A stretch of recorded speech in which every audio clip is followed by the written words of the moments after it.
I love that I love that there's clothing that exists that is comfortable and also fun and colorful and fashionable. Mhm. Um, I love that that's possible. That that's possible. Yeah,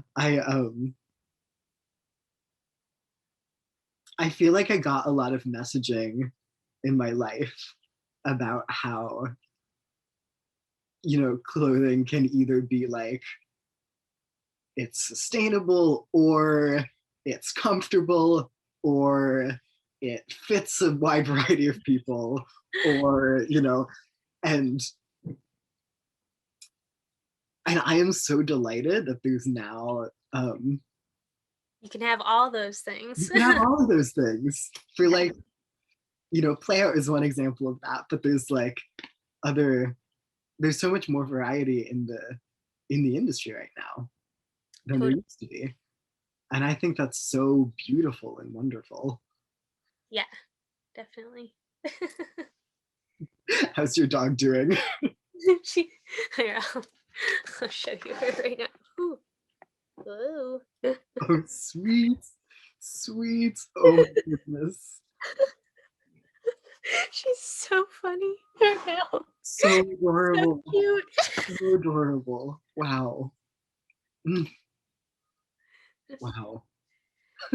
Yeah, I wanted to tell a story about when I was in school and like other students would make fun of me because I would always try on all the like I would like pin things on me or I would try on things and like take pictures and stuff. And that I mean that's how I still do things. It's like Yeah. always trying on stuff. But they all would make fun of me so much and they're like, Why? "Oh, like why are you doing that?" Because they were like, "You got to do it on the mannequin." And I'm like, I mean, not everybody has mannequins at home. Right? Like I just need to be able to like, do this on myself. And it'll fit better and it'll be more comfortable. Cause I had seen how when I worked for a big designer, um, Mhm. earlier, they like, yeah, would make things on the mannequin and then I would try the clothing on because I was like the Mhm. size, although I was like way shorter. Yeah. And then the clothing was so uncomfortable and you couldn't move it or walk in it. And they'd be like, okay, just stand still. And then when they put it on the actual models, it was like all the skirts are so short, which is like, I love a super short skirt, but they did not mean it to be that short. Yeah. And they were like, like literally don't move. And I'm like, you're going to like make this super expensive clothing and then be like, you can't move. That's ridiculous. Like, Yeah. I don't know. But and then like I would see uh the other people in the class, they would be, draping stuff on mannequins, but then they would make it so that it didn't have room for an arm or a head. And I'm like, how is this person going to get it? I mean, yeah, you could make the argument they're making clothing for a person with one arm, sure, but they weren't. Yeah. But like everybody has a head. Yes. If you're alive and wearing clothing, you Yeah, have a head. it's the only definite thing is that we all have heads. Me too. Yeah, I it is so important to make clothes for real bodies, real human bodies. I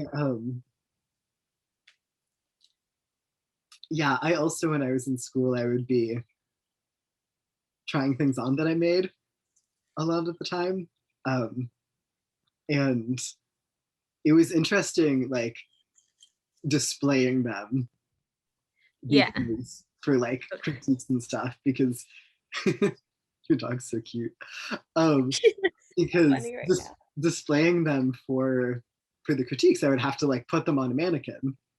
Yeah, And since I had like actually designed them for a real human body, yeah, they might not fit the sometimes mannequin they exactly. sometimes didn't fit the mannequin as well as they would fit like a A real human, human body. yeah, Um, so it was helpful for me to like also have pictures next to it of like this is what it looks like on a person, on yeah. a human. on a human, especially because I was, I was designing a lot for trans folks. Yeah. Um, Yeah, and so the mannequins aren't. yeah, so things like tucking underwear and like packing underwear and stuff, and like binders and like compression garments and I things. know that's the super annoying thing is that you can't ever show like a binder, like Or yeah, on mannequins, because like to have for like these garments that have a very like functional technical purpose, like a binder, um, in order to like show that that fits, you need a real body. yeah, for sure. Yeah. I did recently find a place that makes like soft mannequins, and I was like, ooh, I kind of want to get one of those. I mean, I have no clue if it would show the Yeah. binding, but I mean, I like I like soft mannequins for when I make chainmail because I use just like some cheap styrofoam mannequins that were like from a store that was closing to like pin my chainmail stuff in. But like, yeah, it's too hard to do it on Mm-hmm. normal mannequins. But I was like, ooh, these soft ones, maybe they would work for showing binders. But I have no clue. I have to look. Yeah. I would love to talk more about undergarments for trans folks if you want to talk about that, Yeah, because I know that that's something that you do, and that yeah, it's like 90% of my orders are that, and then the other 10% right now are masks. yeah, I when I was doing a lot of research about the options available for undergarments for trans folks, some of the things that I was coming across in my research are that especially for tucking underwear, um, the options are extremely limited because um, most of the tucking underwear that exists right now is you know marketed as and sold as fetish wear for cisgender men, Okay, um, yeah. or like or designed for performance, not for Mhm. everyday use. So like designed for drag, not designed to like Yeah, wear throughout the day, you totally. know? Um, Or it's just very skinny, like it's super only for skinny folks. yeah, yeah, absolutely. Um, yeah, and so a lot of the ones that I was coming across were either like if they were the ones that were designed as fetish wear, then they were like hyper feminized, hyper sexualized, which is not what every person who tucks wants to wear on a daily basis. Yeah, for I mean for daily basis, can be, Right? there's a lot of things going on. Yeah, like trans people need and deserve like everyday underwear Mhm. to like wear to work and to wear to school, not just to wear in the bedroom. Yeah, The partner,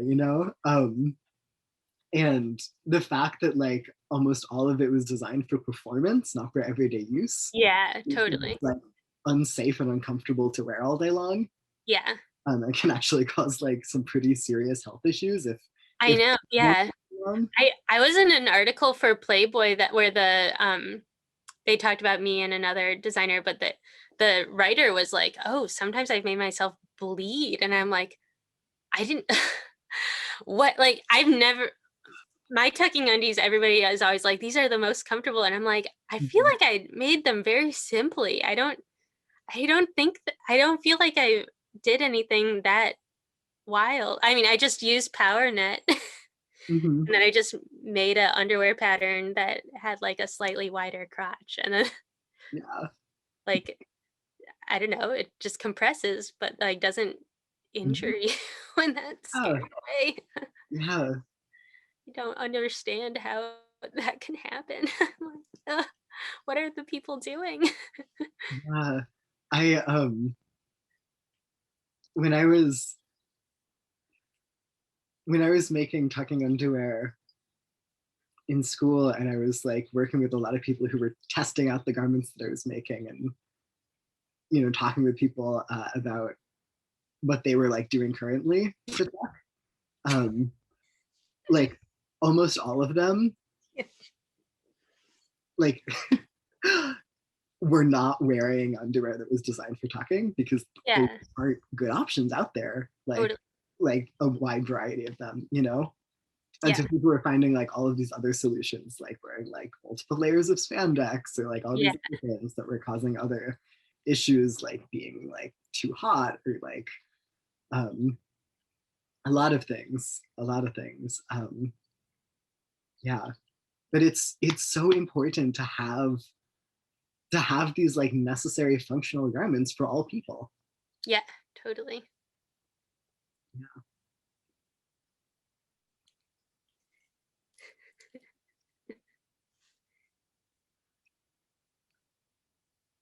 Is there anything else that you can think of or want to talk about the work that you do, or like fit issues? Well, I've been working with Chicago Public Library for this queer fashion curriculum called Radical Fit. So it kind of goes with the topic. And yeah, it's all on YouTube, so anybody can access it who has access to the internet. My dog keeps on sneezing. I love your dog so much. um but it was originally designed. I'm working with U Media Chicago, which is like the teen part of the library. So it's designed as a curriculum for teens, but anybody can watch it and stuff. And yeah, I hope soon. Right now, I did like a series on different kinds of accessible masks, and then now I'm starting to get into like serger tutorials, and then pattern making. But then soon, once I get past some more of the basic stuff, then I'll have like how to make your own binder and tucking undies and packing undies. And then hopefully you can make a pack, how to make your own packer tutorial, which will be so cool. And then I hope that then a lot more people will be able to make their own clothing lines that are, or just make their own gender affirming undergarments and things like that. That's so important. Providing education and like resources for people to be able to like make their own things and like problem solve is so important. I love that. I love Yeah, that so yeah. much. And if anybody ever wants to contact me about stuff, they're always welcome to. I want to be as open source as possible. And like, yeah, at some point, if I ever figure out how to digitize all of my patterns, I would love to just have it all open to everybody. I do everything by hand because I'm not a computer person, but so it might take a little bit, but we'll see.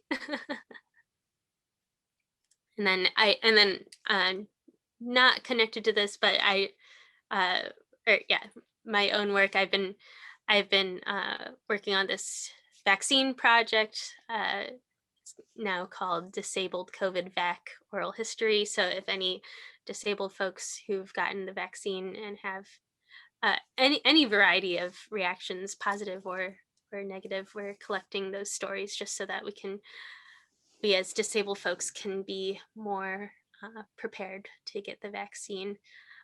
For example, I would have taken Benadryl before and after, rather than 3 days after when I had a really intense allergic reaction. Um, but yeah, we're on Instagram, and now we have a really cute Discord going that is like all queer disabled folks, and it's like everybody's so nice. I love them. I love that so much. Yeah, it's I really love that cute. so much. That's beautiful. Yay. Yay! I know there's probably more things and we could probably talk forever, but I'm like, I don't know. Yeah. It is so good to see you. It's so good to see you, and it's fun to talk to you, and yeah, see you and Yeah. stuff. Yeah. I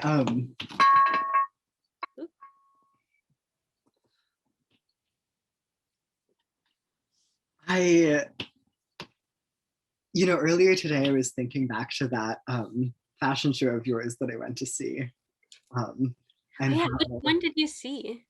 so I saw you were it was one in New York, Oh yeah. And it was, Oh yeah, it was just the most most recent show that I did, right, at NYU. Man, yeah, I like can't, that was when my mono started, so like that's kind of like a blur in my brain now. I'm like, I can't even remember anything anymore. that show was so inspiring for me Oh, good. Yeah. to get to see, and it was so joyful to see all of your beautiful dancing models. Yeah. I'm so glad that you also have Cade model for you because I love Cade so much. They're I such a great love model. Cade. Yeah. I love Cade. Cade is a delight. I know. I love them. Yeah, yeah, Yay. absolutely. Yeah, I'm so glad that you made it to that show and I got to meet you more in person. I my brain just like I don't know why it just like was like, Right? oh no, which performance was it? I just like Yeah. can't even remember when I did performances anymore because Mhm. it's been so long at this Yeah. point. Gosh. Yeah, the world has changed. You know, although I do have some upcoming performances, which is wild. Oh Um, wow, that's exciting. Like in person or on Zoom or what? in person, well, okay, so both. It's like so I have one in Hong Kong. It's on July 2nd in Hong Kong, but July 1st in the US. Mhm. um, and so I'm mailing the garments there, and then they're going to perform in person, but I'm going to be on Zoom. So Cool. it's like half and half. Um, Wow. so that'll be interesting. And then I'm doing a performance probably at the beginning of August at the Museum of Contemporary Art in Cleveland, and that'll be outdoors, and everybody will be far away from each other, and everybody will be masked and stuff. Um, so that'll be an in-person performance, and then for Radical Fit, we're doing like what was going to be our final event, but then now we've been allowed. Now they're just going to have us do Radical Fit forever at the library, which I'm so happy about. It's so exciting. That's Like, so exciting. yeah, I'm so glad that the reception has been so positive because yeah, I mean, I just try to be myself and like, not censor any of myself and just talk about all the things. Mm, And people are really happy about it. I'm like, great, this is awesome. I So love we'll that. have a event at the end of August here in Chicago in Pington Park in Chinatown. Um, and we're going to be working with Queering the Parks, which is like part of the Chicago Park District. And it'll be outdoors and all far away and from everybody. And it'll be just a cute dance party and showing off the teens' looks and things like I that. love that so much. That's so exciting to get to have performances again. I know A it's lot wild. of in-person performances. I like can't believe it. I'm still like a little bit nervous, but I mean, I'm vaccinated and everybody in my household is, and like That's good. I guess it'll be fine. Yeah, yeah, that's lovely. Um, I think I think we should wrap up because it's Cool. getting close to an hour. Yes. Um, Say bye to DOG. oh my goodness, your puppy is so adorable. Say goodbye, DOG. So sweet. Oh, I Thank thank you. you so much for spending this time with me today. It's been so lovely getting to talk with I you. know, so nice. Thank you so much, Edmund, for contacting me and DOG.